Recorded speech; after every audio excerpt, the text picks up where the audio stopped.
تۆ بڵێ من ئەوەندە مهمم کۆمەلگا هەڵژێڕمەوە، یاخود کابرای دیندار کابرایەوە دەڵێت تۆ کۆمەلگا تەسەورەکەی چەند جار ئەوە فتوا هەبووە، فتوا نا بڵێن ڕاگەیاندنی زۆر جددی کە شێرزاد نابێ بخوێندرێتەوە لەبەرەوەی تلیاگە خۆی. ئەخە چ پەیوەندی چیرۆکی من لەگە تلیاکەیە؟ ئارەخۆرە بن، ئیباحیە بن، ئەمە چ قسەیەکە؟ یعنی من چۆن قسە بکەی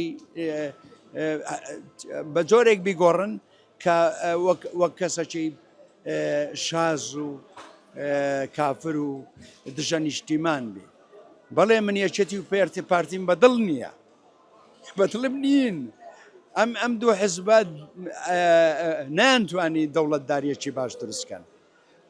و نەک من شێتەکانی کوردستانی باشوور قسەیان کردی و کوژراون لەسەر قسە لە شارەکانی کوردستان، یعنی شێتەکانی ئەم وڵاتە قسەیان هەیە خۆ لە سزاری خۆشێتۆکە ناتوانانی قسەی من ئەو بکە خۆ هانیشی بدەی. بەڵام ئەگەر هانیشی بدا، ئەگە من شێتێک هاندەم قسە بەما بنەماڵەی تاالبانی و بارزانی بدا، ئەوە منم تاوانبار، چکە و شێتۆکە ئیدراکی ئەوەی نییە.